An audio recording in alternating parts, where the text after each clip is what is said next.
আমরা সাদা পাথর যাওয়ার জন্য রাতারগুল থেকে এসে একটা নৌকা ভাড়া করি, যেটার ভাড়া ছিল 800 টাকা। নৌকা ভাড়া করে আমরা নদীর মাঝখান দিয়ে যাচ্ছিলাম সাদা পাথরের উদ্দেশ্যে। তো সাদা পাথরের উদ্দেশ্যে যাওয়ার সময় আশপাশে এত ফ্যান্টাস্টিক একটা মোমেন্ট ছিল, বা এত ফ্যান্টাস্টিক একটা ভিউ, আসলে বলে বোঝাতে পারবো না। এত খুশি লাগতেছিল। আমাদের পাশ থেকে আরও বোটগুলো যাচ্ছিল। সামনে অনেক পাহাড়, আসলে ক্যামেরায় দেখানো সম্ভব হচ্ছে না।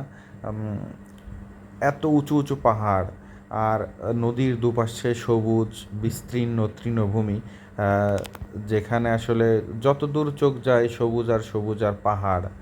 তো আমরা দেখছিলাম যে এই যে দূর পাহাড়ে মেঘগুলো এসে বেঁধে ওখানেই দাঁড়িয়ে থাকছে মেঘগুলো। আমার এমন ইচ্ছা লাগছিল যে আমি যেন পাহাড়ে উঠে মেঘগুলো ধরি।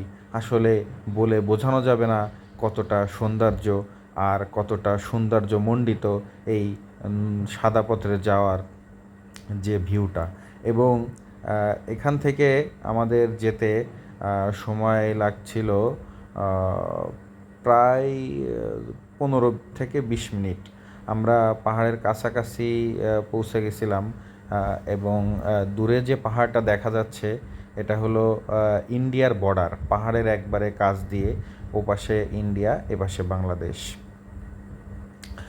আর বাংলাদেশের যতটুকু সীমানা ততটুকু যেতে পারে। ওখানে বিজিবির একটা ক্যাম্প আছে, ওপাশে বিএসএফের ক্যাম্প আছে।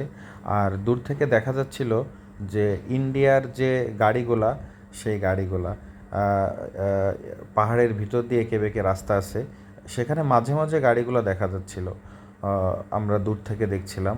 অবশেষে আমাদের নৌকা নিয়ে আমরা চলে আসছি একবারে ঘাটে। এখান থেকে কিছুক্ষণ হেঁটে আমাদেরকে যেতে হবে সাদা পাথরের মেন যে স্থান, সেখানে। আসলে এরকম জায়গায় আসলে নিজেকে আসলে সেই ছোট মানুষের মতন মনে হয়, বয়সের সব কিছু ভুলে। এত সুন্দর পানি, এত সুন্দর পাথর, সব কিছু মূলায় মনে হয় পাথরের ভিতরে লাফালাফি করি, নাচানাচি করি। আমার এমনই লাগতেছিল। আসলে অসাধারণ, এক কথায় বলতে গেলে এটা আসলেই সুন্দর ছিল জায়গাটা।